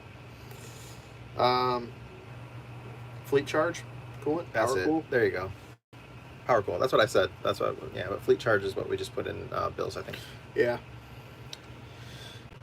Do you have a video on the oil filter upgrade on a 671 from the old type to the new screw-ons? Okay, so a 6V71 or 671. You can't do it. You cannot convert with an adapter. So on the V series they sell a little. No, he said upgrade. Doesn't say anything about adapter. Okay, well let me just get this out of there in case they understand. You can buy online a little adapter kit that'll work on the V series that you can change that internal canister filter to a spin-on filter. It's like $80. I've done videos on how to do that before. It's really easy to do. Takes 15 minutes probably to do it. But the 671, you actually have to have an entire new housing for the oil cooler mount. The back side of the oil cooler mount is what the filter attaches to. There is no spin-on adapter for that, so you have to find like one off of a semi-truck or something that'll go on there. But here's where you got to be careful, because some of the trucks have that filter mount for the oil cooler mounted on the other side, so it's reversed of what you need, and your starter is in that position on a lot of these buses. You can't put it there, so you need to have the one that's on the same side as what yours is and look at it. You got to take your oil cooler off and change the back mounting bracket plate to one that is that. And you can't just buy them. They're not like available for sale. You got to find a used one somewhere, and it's not easy to do. As far as I know, that part number is not available just off the shelf. Okay. How do people engage your services? Pay us? What? Pay us? Pay us. I have such a long list of people that want me to come work on their buses. If you send me a text, that's a great way to do it. Or you can send an email. Explain what bus you have, geographically where you're at, what you're looking to have done, that kind of stuff, and then we kind of sort through them and figure them out. Like we're getting ready to go to Louisiana, Texas, New Mexico, Arizona. On that, we were going to make it to California, but I think now because we're closing on the property, we're not going to go all the way to California. We got to come back. But I had 2 people in Texas already cancel that they just don't have in their budget right now, and I had them slotted in to do that. So I would probably pick up a couple of other customers if they were in Texas or in Louisiana, getting somewhere already along. If it's not too far out of the route I was already going to take, I would add a few people to that. And then we'll be back like down in Florida, late spring, and I've already got several customers there, but I could add a couple more Florida people. But I'm not going to take a New York guy in my Florida trip. But we'll make it to I believe we're going to make it to the East Coast, Northeast Coast again, or sorry, yeah, Northeast Coast this year, summertime, somewhere like that. And then we usually make Michigan, and so we have kind of routes that we go. I don't know how much West Coast work I'm going to do this year, though, just because with the new property and my daughter getting married in the fall and stuff like that, it's going to be a little crazy here. All right, someone here wants to know why we put the pistons in dry without coating the cylinders with oil. They were We coated. did coat the cylinders with oil. And the liner was soaked, and the installer tool was soaked. Someone said gas engines ran off liquid propane. Yeah.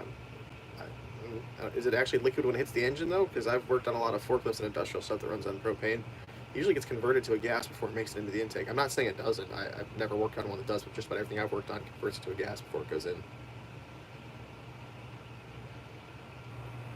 Seems like you'd be getting less I don't think potential. you can keep the propane in a liquid state. It has to be colder under pressure. Yeah. I think it'd turn to gas with the heat of the engine when it hits it. Yeah, I don't think you could, but maybe.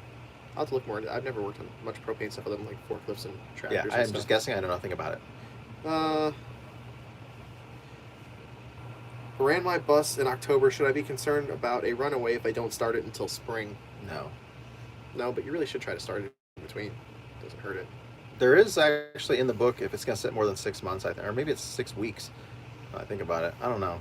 There's something in the book about storage period, and it's a really crazy number. I was surprised at what it was. I don't remember what it is though.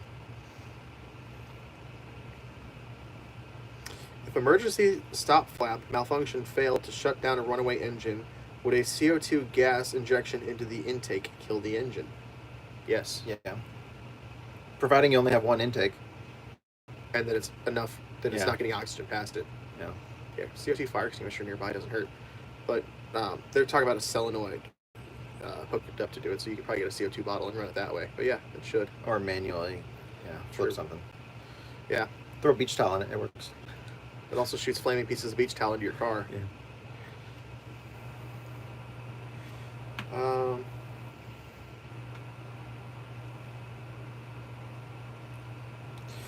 Someone wants to know about getting an old BCA bearing catalog or National Seal catalog to find parts from a long out-of-business builder.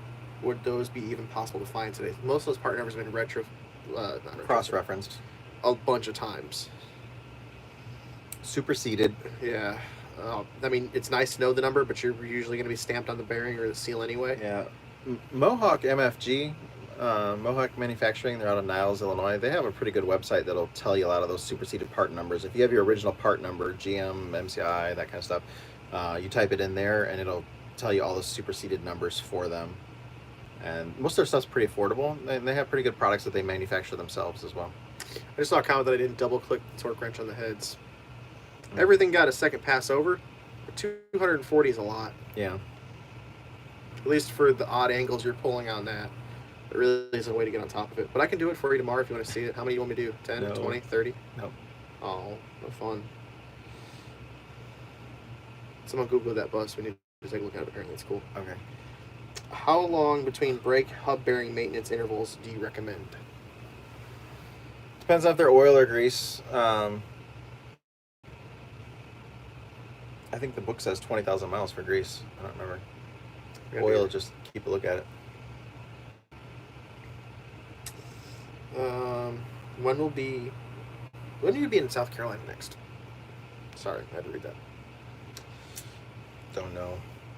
I don't think I have that on my list at all right now, but I could be wrong.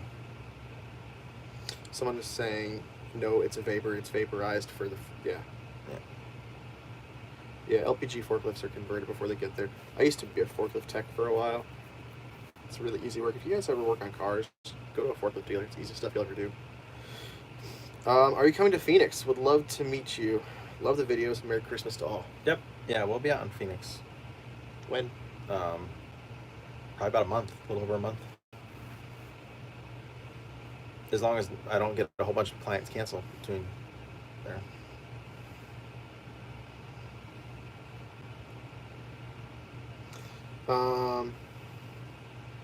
What is your favorite book to learn from? The one that you used? The service manual for the particular bus? Yeah. Well, either the bus manual and then the Detroit Diesel field service book or whatever. They're not wrote like today's manuals. They really tell you pretty much everything to do and how to do it. I love the section about using gasoline to clean parts, just to be careful for open flame sources. Yeah, like the manual for my bus says before you work on the transmission, rinse the outside of the casing with gasoline. It doesn't even say don't do it in a well-ventilated area, don't do it indoors. Clearly OSHA obviously was not a thing in 1947. I love it though. Oh. Lots of sirens around here. Yeah. How long do you guys work each day on a job? As long as there's light? Yeah, I don't usually work more than 8 hours a day though. I mean, if I need to get work done, I have, light in the but- weather, yeah, I'll do it. Yeah. Right now, we barely have more than that in daylight with workable temperatures right Yeah, now. it's a little too cold at 8. Normally I start at 8, but we started at 9 yesterday and today. Yesterday was raining all day, so we didn't have a whole lot we could do anyway. How old was I when I first drove a bus? 18? Yeah. Probably. Mhm.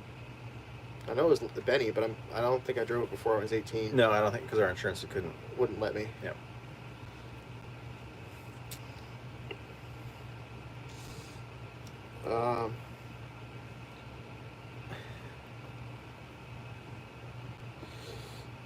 Someone is saying the bus they're asking about those bearings with is a Brill, so they don't expect to have much luck finding bearing numbers that cross over to modern lists. Brill didn't manufacture their own bearings though. No, bearings are almost always off. Yeah, and the axle's probably still a Rockwell or something like that, so it's probably a standard number. There's probably a... Yep. Yeah. I mean, I don't know a lot about Brills, but I find it very hard to believe that it's a one-off kind of a thing. Someone here is asking if it's a 671 or a Hall Scott in that Brill. I'd like to tear apart one of those Hall Scott motors. Yeah. I think that'd be fun.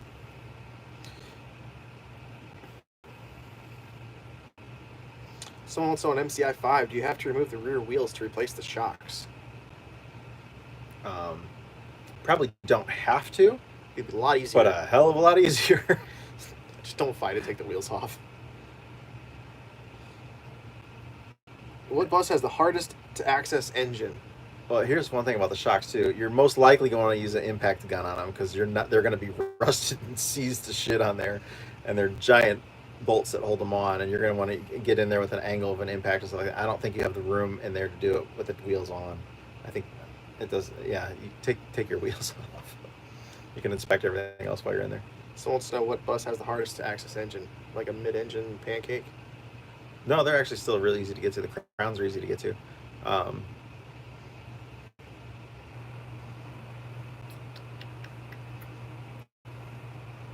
I worked on a Wander Lodge that was had that little cat motor in the front. That was a pain in the ass to get to. I helped them replace some radiator hoses on it, and it was a real mother to get to anything on that thing. Had to come in through the cowling like a conversion van too, and then through That's the how front. the gas V8s are. Oh man, it was ridiculous. It's not very fun.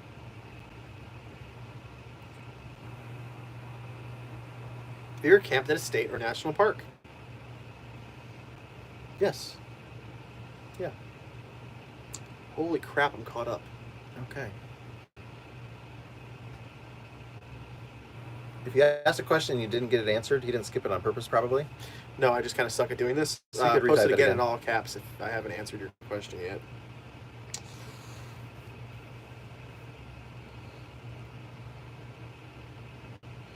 The parts that we just installed, liners, pistons, are they reproductions or new old stock, new production? They're new. Yeah, you can still get all that stuff made brand new. Yep. The liner kit was $2,500. I think he said $2,400 for the rebuild kit, and then the turbo was like $1,200 because his turbo was bad, and then he got new injectors. I think he's like $4,500 into parts. Other than now, he's like another $600, and he got hoses. I think it was $600 he spent on hoses the other day. And he's still got a few hoses and lines to get made and stuff. Sorry, I just saw a comment that I need to check something out on. Have you ever been to Maine? Never in my life. Very, very few states that I've not been to.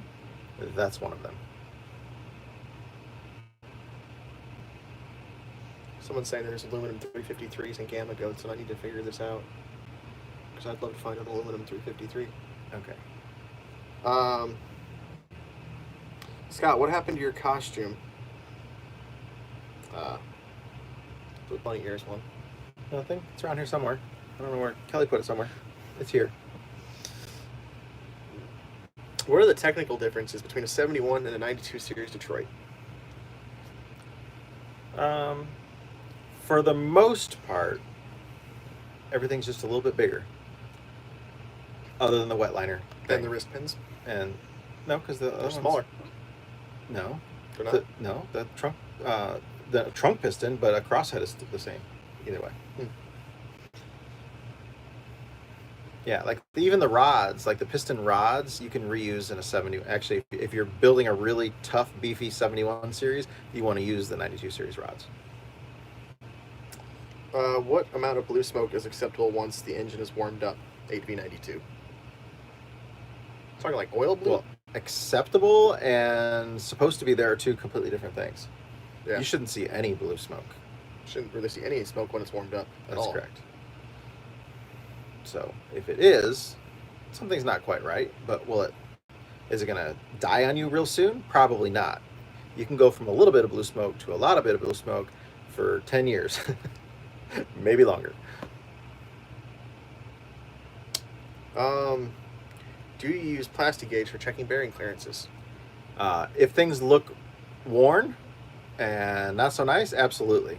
But this we didn't waste our time with it on this one because everything was, again, 100 to 150,000 miles on that motor. It's unfortunate that it had to be rebuilt, but it wasn't because of wear that things were bad. Someone wanted to know the progress on my bus. Probably see it at least. Yeah, we're going to try to get out and see it before we head out of here. You have a super chat. What is it? I don't know, but that's why I told you. Super chat from Al Paul. What engine ports to use to install a circulating engine heater? I don't usually recommend a circulating engine heater if you're talking like a CATS, that kind of thing, because it really doesn't circulate that well. Those things just circulate by, there's no pump in them, at least the ones that I have seen don't have a pump. They circulate by getting cool from the bottom, it heats up on the inside, the heat rises, and that's supposed to theoretically circulate. But I mean, you're talking like 12 to 14 gallons that are in the engine side of it probably. I've never had luck with that kind, but the kind that plugs into the block where you take out, they make different ones. There's on the V series on the bottom, there's like a square plate up under the exhaust manifold. That's like the easiest place to put them. And then the heat rises up through the engine. It warms it from the core of the engine inside out. Those work really well. And they make another one that goes, there's I think it's a 1-inch plug. I could be wrong. But I think it's a 1-inch pipe plug on the end. And they make a special little one that you can stick in there too that gets hot on the bottom end and warms them up. Have you ever considered rescuing a bus from abroad? Like another country. Jesus, dude. That's not the way I took that. I'm like, what? Abroad is totally different. Okay. Sorry. No, I haven't. Because like, would I go over there and do it, and then try to bring it back to here, or just go over there and it depends on. I mean, if it was an American bus that I understand, I'd go over and work on one. Yeah, but I wouldn't do it. It had to have a work visa and all that kind of stuff. So unless it was my own personal thing, then no. Or just helping a friend out for free. Yeah. Have you ever? Oh, wrong. I already asked that question. Wow. What part of the country do you like driving through? The flattest part there is. I do like some flat stuff. But as soon as I get my Jakes on the bus, I'm gonna like the not so flat stuff as much. Um, Prettiest country place that I've ever drove is probably Idaho. That state needs a new board of tourism or something, because I think that is probably the prettiest state that we have, other than Hawaii, which is probably pretty, and Alaska too. But so I'm up for Alaska. Have you ever considered making a video how to tell apart GM and MCI models? He has to explain to me almost on every time we see one, a 4104 and a 4106. I'm starting to figure out the two, but it took me forever to figure those out. oh, I always got 4104s and I mean, it's 4106s confused. I don't know how to tell people, but once you learn, it's they're not even close. I mean, MC5 is cool. The windows are different. The front's different. There's not one single thing on there that even looks the same. They kind of look similar. 4106 and a 4104 from distance look similar. Put yourself like 50, 70 feet out. If they're not next to each other, I could see that. I would still know what they are. You probably would. I mean, most of the GM, I mean, even like the MCI has a 5, it's got They're tons not of even metal close. down the side. A 6 It's has like, the roof line. A 7 okay, has a single it's bump. like you with your Corvettes. You see a Corvette, you know exactly what year, body style, type, you know all Yeah. that shit. For me, I see a Corvette and it's either an older one from the 70s or it's a newer one. There's no in between for me. I do not know a difference. The 4104 and the 4106 is always. So if you saw a 1965 Corvette and a 2005 Corvette from 100 feet away, you couldn't tell the difference? Oh, I could. Same thing, 4104, 4106. I'm working on those. It's bigger. It's easier. I could do it 200 feet away. The back is now a giveaway to me. But yeah, for a while I got those two confused all the time. But there are certain things that'll throw you off. Like you go, oh, it's got a rear exit door. It must be a 4104. But then you look at like Frank's bus that's had it removed, and you would completely screw you up if that's your judging thing. So, not like a Buffalo with a roof cap. Yes, and well, here's an even harder one. Somebody took a Cena Cruiser and raised the roof on the front half and made it look like a Buffalo, but it's still a Cena Cruiser. Who would do that? I have no idea, but there is one out there that's like that. But the first time I saw that, I was like, that's a Buff, and then realized, no, that's not a Buffalo, that's a Cena Cruiser, and they did a roof raise on the front half to make it look like a Buffalo, which I think is the complete dumbest thing that anybody's ever done to a Cena Cruiser. Buffalo. Exactly. Sorry, take off on a tangent. Yeah. Probably just lost a subscriber, some guy that owns a Cena Cruiser converted to a Buffalo. Someone told me to go check out a video they posted about an evaporator HVAC Christmas tree. I will check that out. It's Hamilton Mechanical. I need to check your channel out. It's on my to-do list. Is Tyler going to do a Bigfoot thing? What? Oh, I think you mean Sasquatch. Yeti is completely different than a Bigfoot, sort of. But I would totally just walk around in a Bigfoot costume to screw with people. he has a Yeti costume. I want to get a Bigfoot one. I don't know if I now, should call it costume, but whatever. What do you think of the 53 series Detroits? They make awesome noises. Yeah, they're cool. I'd have one in a pickup truck or something, for sure. I think it's going to happen. Probably my bulldozer. Do you guys charge portal to portal? I don't know what that means, but I charge mileage fee, if that's what they're I asking. don't know. You're going to have to dumb that question down for me a little bit. Yeah, so like, yeah. What happened to the turbo? I never said I was doing it right away. Every time I did, I said at least a year out. And I think they meant the turbo on this bus. Oh shit! Sorry, I thought they were talking about my bus. I'm tired No. of people asking me about my turbo. This turbo, Hit the housing. it was hitting the housing, rubbing through the housing. The band that holds the turbo together had broken a long time ago, so it was a part that was part of the problem too. There's a ton of rust coming through the exhaust system on it as well. Yeah, it was bad. The blades are gnarly. Someone wants to know if there are any books on diesel engines, mechanical theory, instructional that you would highly recommend, or that you would recommend. Made up highly. That's not in there. Just ignore what I have to say.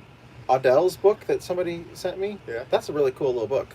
I'd look for that. That thing had a lot of information. Why don't you write a about book everything. again? I write a book. Oh.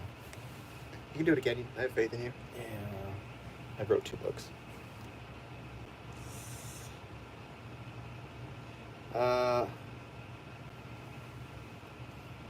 Going through comments. I don't want to go through that again, by the way. Was that a pain? It's stressful. Installing brake checks on a 6. They said N71. I assume they meant to put a V there. They might not have. Where is the oil coming from? Form. Up the the shit, the rocker shaft bolt. Sorry. What brand of motor oil do you prefer? That is a loaded question. There's a super chat I just saw here for. I don't think you've read it. What was it? Do you have any obscure collections? I did not see that. I'm so sorry. Who did that super chat? You're gonna have to read that. Dan. Catla Sharp? Maybe I don't know. It never showed up on this. I'm so sorry, man. That's very, very rude of me to not notice your super chat, but I didn't. I never saw it on there though. What was the question then? Do you have any obscure collections? Cameras. When I have a lot of old cameras. When I got Lenny though and started cleaning them out, I found 2 different hidden vintage porn stashes on Lenny. Do you still have those? I do not. I got rid of them. But that's not an obscure collection you have anymore then. Oh, sorry. I was relating it to Lenny. Oh, I have a full set of 5/8 drive snap-on sockets. I don't have a 5/8 ratchet, but I do have an adapter for them. Yeah, that's cool. I like those were I think made from the 20s to the 30s or the 30s into the 40s. It's like less than a 10-year run when they made 5/8 drive. So it's really hard to find the damn ratchet. I guess everyone threw them out when the tools didn't fit anything they owned. But I found the whole set on eBay and it was really cheap. I was surprised. I'm trying to think what else I have that I've ever collected. I don't know.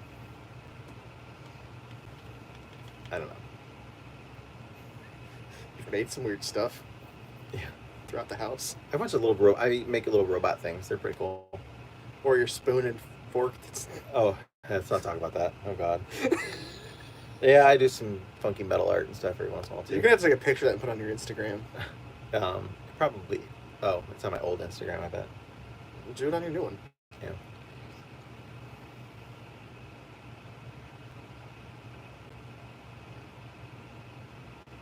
Oh, someone said portal is like driving for truck stuff, not for repairs. Oh, no. Do buses have glow plugs? I thought all diesels had them. Not Detroit. Not real diesels. Well, Cummins has a grid heater. It doesn't have glow plugs on the 5.9s, but no, there's nothing on these. No block warmer, no grid heater, no glow plug, nothing. You just got a little bit of that glow plug in a can. I have a block warmer on mine. Yeah, you do, but they didn't. I try not to use the glow plug in a can on mine if I don't have to, but it don't want to start. If it's 30 degrees outside, there ain't a chance in hell. Tyler, would you take $50 for your hat autographed by you and me? Yeah, I think this hat cost me $20, so I definitely took that deal.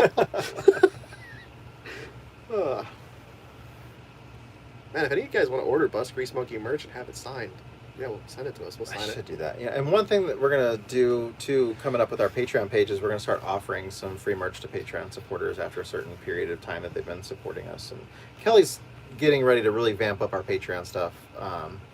So starting with this Q&A, live Q&A she's gonna do with me on Patreon, that's gonna be one thing. But so we got a whole bunch of other things that we're gonna start incorporating it, and it's gonna get really cool over there. Do you think we're going to do a first start on this bus before we go home for Christmas?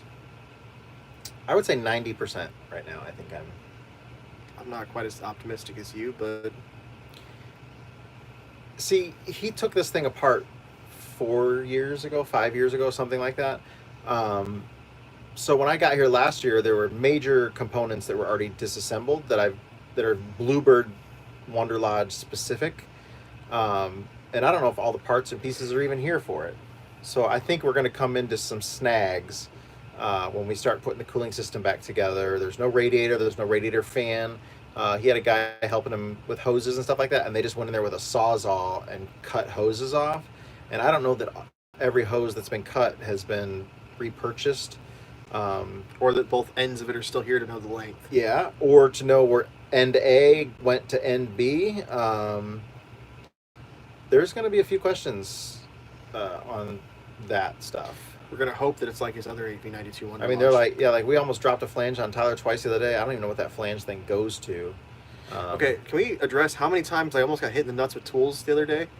Well, this almost hit you in the head, so. Oh. I kept hearing like Three Stooges like noises coming from the top and tools flying everywhere. That was us going, whoop, whoop, whoop, whoop. As a 1.5-inch socket, a bunch of extensions, and a breaker bar are all flying towards my nuts. Yeah, it was like a 3-foot breaker bar. I don't know how it didn't hit him. I'm laying under there just clueless. If that would have hit me, I would have smoked my head on the bottom of the engine too. Yeah. So, anyways, I'm like 90% because some of that stuff I will run it without it just to get it started and running and stuff like that. Even if I have to bypass some hoses and stuff like that, I will. But yeah, I'm like 90% though. That I think we'll fire it up. I mean, we could have it in runnable condition in a couple hours tomorrow. Yeah, we might not run it for a long time, but just to get it to run. MCI, can you convert the front brakes to disc? You'd have to find the right hub ends to go to an air disc brake setup. Anything is possible. I assume that probably the axles off of the new, it'd be easier just to swap an axle from a newer. You'd want to swap a whole front axle off like a newer semi, is my guess. Yeah. Well, the newer buses have them too, but yeah, it's probably a standard thing. I've never done it. I wouldn't do it myself. Oh, I sure as hell try it. Why not? Be cool. Be the only one that has it. I was definitely not the person asking that question that didn't want to remove their tires with their shocks on. Yeah, I mean, it also depends how mechanically inclined are you. Because if you're going to pay somebody else to do it, that's a really expensive project. If you can do it yourself, That's the only way you could do that, I think. Well, unless you were wealthy. yeah, I was going to say, I mean, I'd do it just for it. I don't think it would cost me much more than going and buying the axle that already has the brakes on it and putting it under there. But turbocharging actually improves mileage. Yes. Yes. Yes. As long as you stay out of the throttle. Did you give out any more golf balls? No. So there are only 3 people right now in the world with Bus Grease Monkey autographed golf balls. You guys are exclusive. Yeah. We do have 9 more, though. Of run 1 we can do.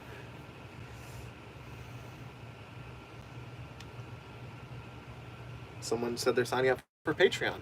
Thank you. Oh, yeah, thank you. Appreciate that. And I think we need to start doing some more Patreon-specific video stuff just for them, not stuff that's even going to end up on YouTube. Some shorter stuff here and there.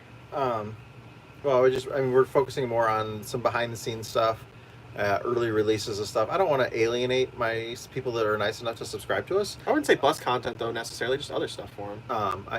We've got a whole thing that we're going to do, and then there's some merch stuff and some other stuff. It's just another kind of a channel. Mileage fee. Answers my question. Okay. Oh, yeah. Sorry. I charge $1 a mile. Yeah. Someone says Detroit liner pullers. But I have minimums. AC. Like if I have to drive for like 3 days, I'm not going to go there and just do a tune-up on your engine for 3 days of driving. Sorry. Do you have to do front-end alignments on these buses, older buses? Yes. How bad is it to get the steering linkages loose on these to get them to align? They usually seized up. No. Mine, I had to use a hydraulic jack to free up my tie rod ends. The lock nuts or the actual bar? The actual bar. Put a pipe wrench on it with a hydraulic jack And I'm caught up again. Okay, yeah, because I actually took it to an alignment shop to get it done, and they said, "Oh, it's seized. We can't do it." And I was like, "It's not seized," but I wanted them to do it with their special fancy laser thing because they do such a good job with that. So I went home and we did it with a tape measure and a hydraulic jack to get it loose. Oh, I saw someone. Happy holidays to everybody. good night from Miami. Yeah, we probably need to finish up. How long have we been on here? Oh, can't see that number. 109 minutes. So that's almost 2 hours. Yeah. I gotta get back to watching My Cousin Vinny. Yes, Tyler's watching My Cousin Vinny tonight. It's almost bedtime. Yeah, I'm going to bed. All right. Well, I think that's gonna do it for this chat. Then, do we hit the thing? Yeah. Hey, thanks for subscribing. We're almost at 75,000 subscribers. I think maybe tomorrow we're gonna hit that. That's cool. Appreciate it. Appreciate you watching the videos. Appreciate you taking time to watch the live chats. A lot of people don't watch the live stuff because they don't care for it, but appreciate it. And thank you. Good night. Happy holidays.